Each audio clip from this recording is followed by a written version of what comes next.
Kepala Lembaga Layanan Pendidikan Tinggi Wilayah 1 Sumatera Utara Profesor Saiful Anwar Matondang angkat suara soal kisru Yayasan Dharma Agung pada Rabu 30 April 2025.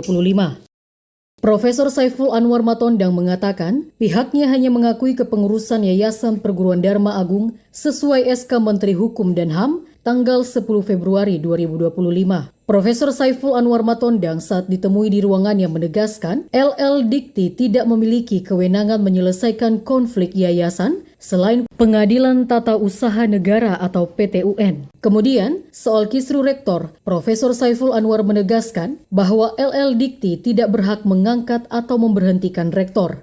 Meski demikian, LL Dikti menjamin perlindungan dan kepastian hukum akademik seluruh tenaga pendidik dan mahasiswa sesuai Tridharma Perguruan Tinggi. Untuk itu, ia meminta kisru ini tidak digiring kemana-mana, sebab isu yang beredar disebut LL Dikti mengangkat rektor, padahal pengangkatan rektor itu haknya yayasan. Yang mengangkat dan memberhentikan rektor itu adalah yayasan. LL Dikti tidak berhak mengangkat memberhentikan rektor karena itu adalah milik yayasan. Betul, Pak. Tuh. Sudah itu, Pak. Betul, Pak. Tadi kan pertanyaan saya, siapakah yang diakui LL Dikti? Itu, Pak. Kalau diakui tidak diakui itu tidak ada urusan LL Dikti karena yang mengangkat dan memberhentikan itu adalah hak yayasan. Oke, Pak. Iya. Izin, Pak. Bisa yang kedua, Pak? Iya. Administrasi apa yang digunakan LL Dikti untuk menetapkan Dharma Agung dan bagaimana sikapnya, Pak? Dharma Agung sudah ada SK dari Kumham, tapi ada pihak keluarga yang keberatan silakan ke Petun. Itu bukan urusan LL Dikti, karena itu urusan Petun. Yang mengeluarkan SK yayasan, pengurus yayasan, badan penyelenggara adalah Menteri Hukum dan HAM. Pihak mana itu, Pak? Izin, Pak. Tidak ada pihak. Nggak ada Sekarang apa yang tercatat di Menteri Hukum dan HAM itulah dia. Silakan dicek di website Menteri Hukum dan HAM. Oke, Karena itu bukan kewenangan LL Dikti untuk menilai siapa yang sah tidak sah. Yang menilai itu adalah pengadilan. Kalau ada pihak-pihak yang keberatan dengan SK yang sekarang, silakan tempuh ke Petun gitu, Pak. Oke, Pak. Izin, Pak. Jaminan apa dari LL Dikti agar ijazah mahasiswa tidak terpengaruh oleh dualisme yang dugaan saat ini, Tidak Pak? ada dualisme. Jadi yang diakui LL Dikti? Tidak ada yang diakui. Yang disahkan oleh Menteri Hukum dan HAM. Itu atas nama siapa, Pak? Izin, Pak. Silakan dicek di website. Websitenya udah ada, Pak. Izin, Pak, ya. Oke, poin terakhir, Pak. Iya.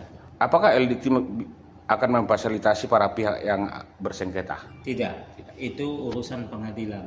Jadi kami tidak ada kewenangan, Pak. Satu, Menteri Hukum dan HAM, saya tegaskan, kalau ada pihak yang bersengketa silakan tempuh ke Petun.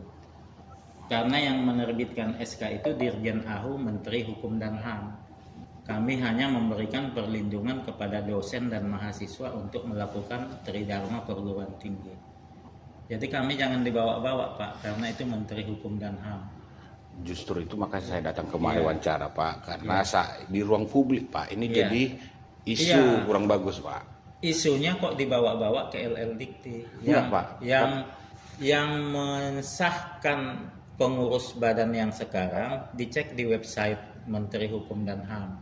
Karena Menteri Hukum dan HAM melalui Dirjen AHU yang menetapkan kepengurusan. Kalau ada yang keberatan dengan kepengurusan itu silakan tempuh ke Petun. Dengan jawaban Bapak ini berarti inilah mengkanter isu liar di ruang publik, Pak. Iya. Makanya saya datang kemari, Pak. Jadi kalau rektor itu hak yayasan mengangkat dan memberhentikannya kapan saja dia mau. Karena ada isu di luar saya mengangkat rektor, enggak, Pak. Saya enggak. Kan itu belum ada pernyataan resmi di media, kan, Pak? Yang mengangkat memberhentikan rektor adalah badan penyelenggara atau yayasan. Diketahui sehari sebelumnya, pada Selasa 29 April 2025, Lembaga Layanan Pendidikan Tinggi Wilayah 1 Sumatera Utara monitoring akademik di Universitas Dharma Agung dan ISTP. Terbitnya surat LL Dikti untuk melindungi dan mengawasi kegiatan akademik dan keabsahan ijazah. Selain itu, agar tidak terulang kembali kasus yang sama seperti konflik Institut Teknologi Medan pada 2019 yang lalu. Dari Medan, Tony Hutagalung Orbit Digital memberitakan.